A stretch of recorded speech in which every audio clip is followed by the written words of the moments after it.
Con respecto a la insuficiencia adrenal en niños y adolescentes, el objetivo de esta clase es que ustedes aprendan a reconocer la clínica insidiosa de la insuficiencia adrenal crónica y aumentar el índice de sospecha en la crisis aguda, que sepan utilizar correctamente las herramientas diagnósticas, conocer el tratamiento tanto de la insuficiencia crónica como el de la crisis aguda potencialmente fatal.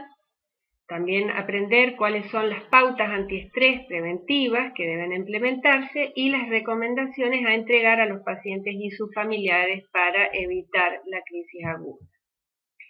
El contenido a desarrollar está enumerado aquí, desde la definición, la clínica, el diagnóstico, el tratamiento y las pautas preventivas. La definición y clasificación.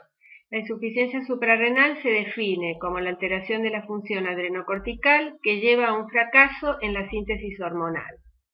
Se puede clasificar en primaria, secundaria y terciaria y también según el modo de presentación en aguda y crónica. La insuficiencia suprarrenal primaria se debe a una afectación de la glándula adrenal en su producción, primero de glucocorticoides y posteriormente de mineralocorticoides, llevando a una elevación secundaria de la CTH. En la insuficiencia suprarrenal secundaria, la afectación original es de la hipófisis, ya sea congénita o adquirida.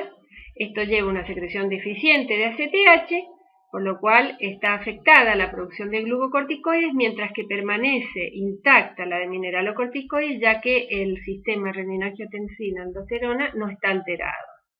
Y la terciaria, que es difícil de diferenciar de la secundaria, se produce cuando la afectación es primaria del hipotálamo y hay una deficiente secreción de CRH. La insuficiencia suprarrenal secundaria es la más frecuente, puede deberse a suspensión o a omisión del tratamiento crónico con glucocorticoides a dosis farmacológica. La insuficiencia suprarrenal primaria en niños, la causa más frecuente es congénita, debida a una hiperplasia suprarrenal congénita por bloqueo enzimático en alguno de los pasos de la síntesis del cortisol. El más común es el déficit de la citocromo P450C21 o 21-hidroxilasa, que se asocia a distintos grados de ambigüedad genital.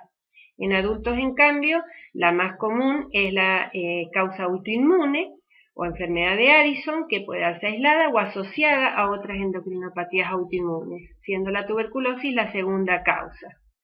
Puede presentarse como primera manifestación la crisis adrenal aguda, que si no es reconocida precozmente puede ser fatal. Esta forma de comienzo es frecuente en la infancia y lleva una mortalidad que es de 3 a 4 veces mayor que en la población general. Aquí tienen enumeradas las causas, las distintas etiologías, que son múltiples y resaltadas las más frecuentes, como dijimos recién. Y en cuanto a la insuficiencia suprarrenal secundaria y terciaria, la causa más común es la corticoterapia crónica, pero en el niño también se pueden ver causas congénitas, sobre todo en pacientes con malformaciones de la línea media craneal, como puede ser la displasia septo-óptica. La corticoterapia prolongada, como mencionamos, que es la causa más frecuente, produce una insuficiencia suprarrenal porque inhibe el eje a distintos niveles. A nivel de las neuronas productoras de CRH, a nivel de las células productoras de ACTH y POM y a nivel de los receptores de glucocorticoides, llevando en tratamientos de varios años a la atrofia casi total de la glándula. Al suspender los corticoides, hay un tiempo variable para llegar a la recuperación completa de la función, que va de semanas a meses, y mientras más crónico y a altas dosis el tratamiento, mayor es el retardo en la recuperación. Primero empieza a aumentar la ACTH, luego se normaliza el cortisol y por último la respuesta del mismo a la ACTH exógena. Por lo tanto, todo paciente con aspecto cushingoide producido por corticoterapia prolongada debe considerarse con el eje inhibido y en riesgo de tener una crisis adrenal aguda, sobre todo ante un factor intercurrente. A mayor dosis es mayor el tiempo de recuperación, como dijimos. Siempre hay que convertir la dosis a la dosis fisiológica de hidrocortisona, ya vamos a ver las equivalencias. Hay corticoides que tienen mayor potencia de inhibición, la que más inhibe el eje es la dexametasona. Todo tratamiento mayor de 15 días continuos puede producir una inhibición del eje y riesgo de insuficiencia suprarrenal. El horario de administración es importante tener en cuenta en los tratamientos crónicos que si la dosis se da entre las 8 y 9 de la mañana y se respeta el ritmo del circadiano, el riesgo de inhibición del eje es menor, lo mismo que si damos a días alternos.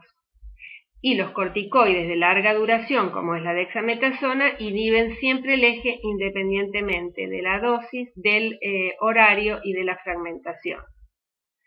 Los que más inhiben son los corticoides por vía sistémica. Se pensaba que los inhalados y los tópicos no podían producir insuficiencia, pero se ha visto que sobre todo en niños sí puede producirse. Ustedes vean que las dosis equivalentes a la producción fisiológica de cortisol en las distintas drogas más usadas es bastante baja. Y, como les dije recién, la dexametasona es la que mayor capacidad tiene de inhibición del eje hipotálamo-hipófiso-adrenal. La clínica de la insuficiencia suprarrenal crónica, en el caso de la primaria, como les dije que era de comienzo insidioso, en general al principio los pacientes tienen astenia, anorexia, pérdida de peso, puede haber alteración del crecimiento también, caída de cabello, vello axilar y pubiano, y como característica por el incremento de ACTH, la hiperpigmentación de piel y mucosas. Sobre todo llama la atención que se puede producir en zonas no expuestas al sol. También pueden tener fiebre vespertina de origen desconocido, avidez por la sal, hipotensión ortostática, diarrea crónica, dolor abdominal recurrente, que en niños es bastante común, y también los cambios de comportamiento y síntomas depresivos. En los casos de insuficiencia suprarrenal secundaria o terciaria, los síntomas son más atenuados y no hay hiperpigmentación porque los niveles de ACTH no están elevados. Y siempre hay que buscar en estos casos signos de otros déficits hormonales por fallo hipofisario simultáneo, como por ejemplo de hormona de crecimiento o de gonadotrofina, y diabetes insípida en algunos casos. La insuficiencia suprarrenal aguda o crisis adrenal es una emergencia endocrinológica que, como dijimos, si no es tratada oportunamente puede llevar a la muerte, que empieza con síntomas también generales de astenia, anorexia, vómitos y náuseas, dolor abdominal agudo, que es uno de los diagnósticos diferenciales del abdomen agudo quirúrgico, fiebre, deshidratación y en casos que no se reconozca precozmente puede llevar a la hipotensión, al shock y a la muerte. Se asocia en general a hipoglucemia, la cual es más severa cuando además de insuficiencia suprarrenal tenemos asociado el déficit de hormona de crecimiento en los casos de hipopituitarismo. También hay alteración del nivel de conciencia que puede llegar al coma. ¿En quién hay que sospecharla? En pacientes con insuficiencia hipofisaria multihormonal, en cualquier paciente que tenga insuficiencia suprarrenal primaria, esté o no tratado con corticoides, y aquellos que están recibiendo tratamiento crónico con glucocorticoides en altas dosis que hayan suspendido bruscamente la medicación. También en los sobrevivientes de enfermedades oncohematológicas que en pediatría son cada vez más frecuentes.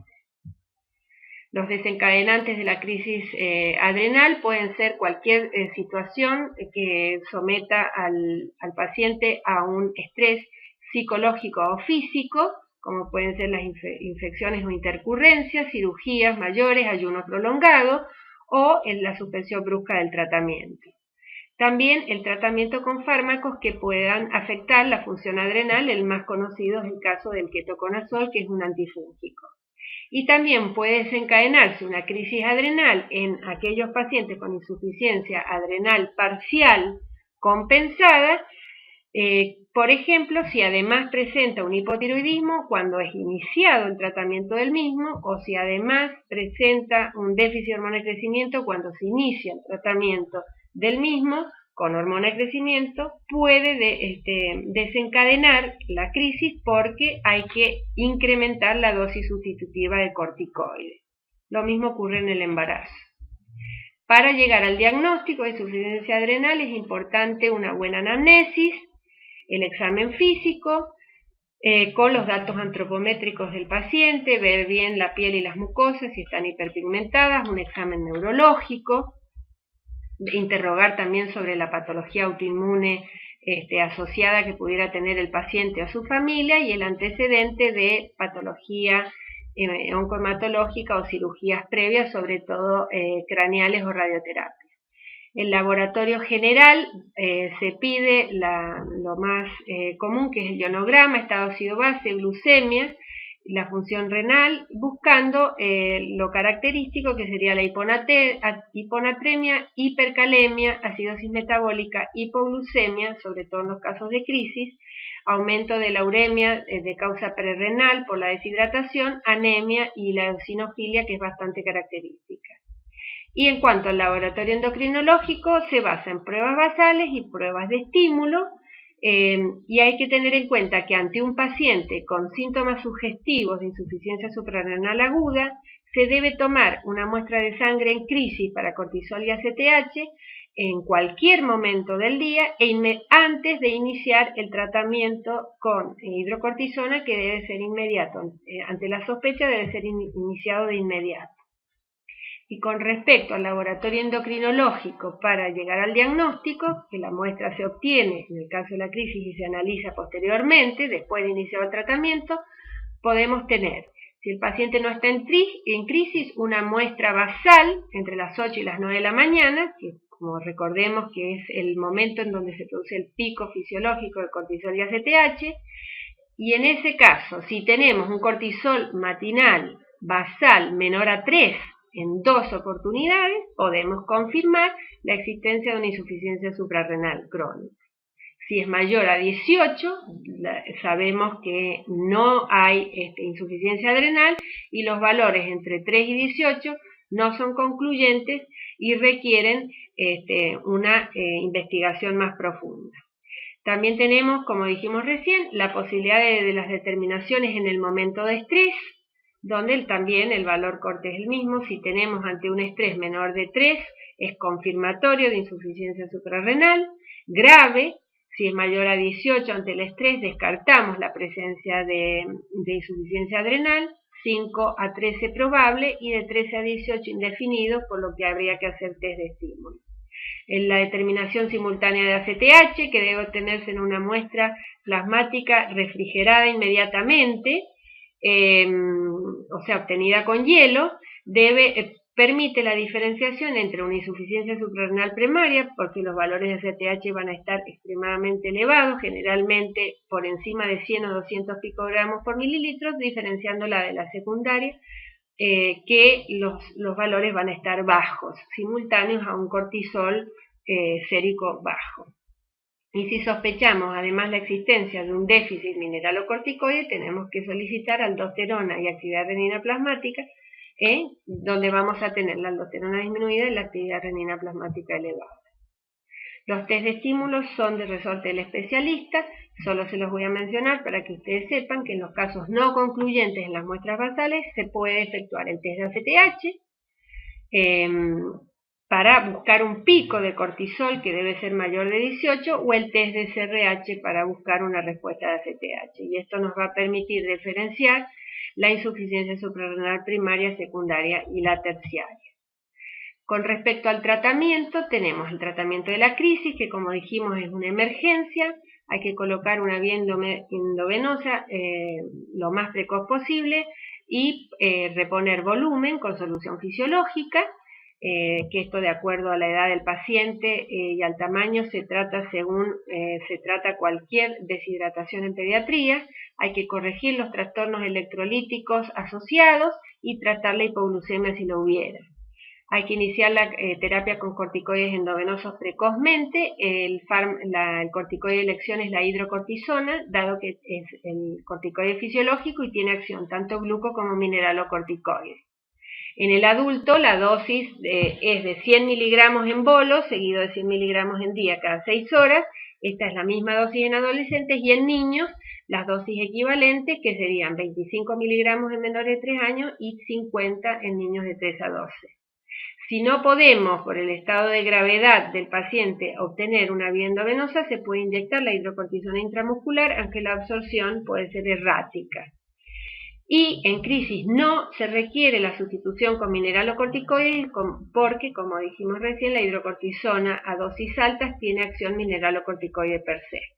Superada la fase aguda, se va disminuyendo progresivamente la dosis hasta llegar a la dosis sustitutiva, que equivale a una dosis de aproximadamente 15 a 20 miligramos metro cuadrado día, y para imitar el ritmo circadiano normal se reparte en 2 o en 3 tomas con 2/3 de la misma por la mañana.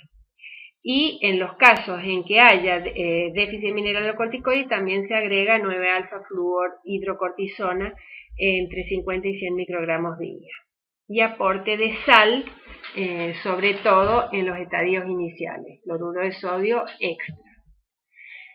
Es importante tener en cuenta que los pacientes tratados con corticoterapia prolongada, para evitar el desarrollo de una crisis adrenal aguda, los corticoides deben ser descendidos en forma paulatina, siempre tratando de buscar la dosis equivalente de hidrocortisona, que es la que menos efectos adversos tiene. Y en caso de no poder cambiar, tratar de usar las dosis únicas matinales o las dosis en días alternos, que son las que menos inhiben el eje y las que menos efectos adversos tienen.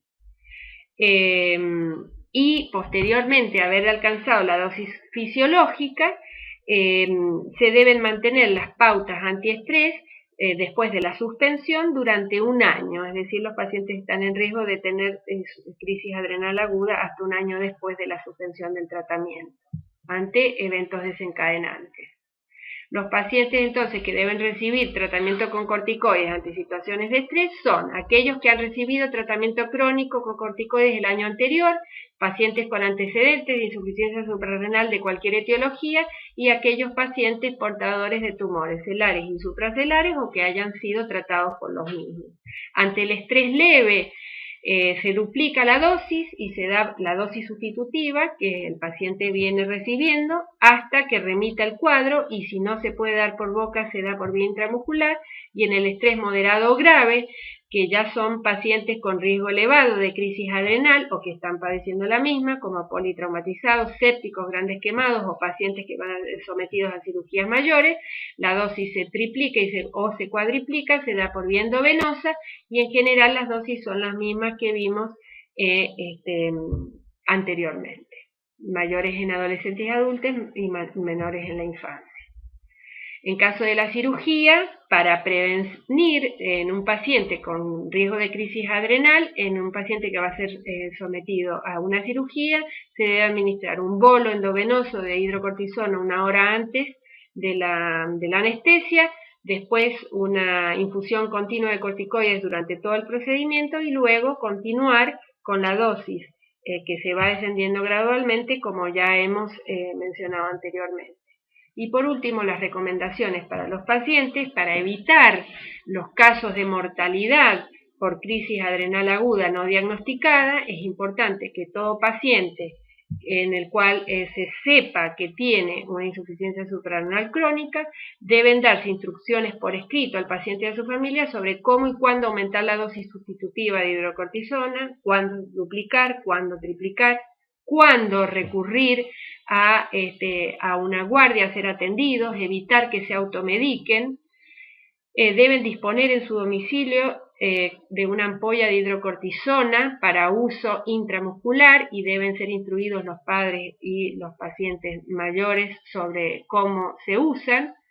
Deben tener una identificación sobre su diagnóstico y advirtiendo a la persona que lo reciba sobre la necesidad de tratamiento urgente con corticoides.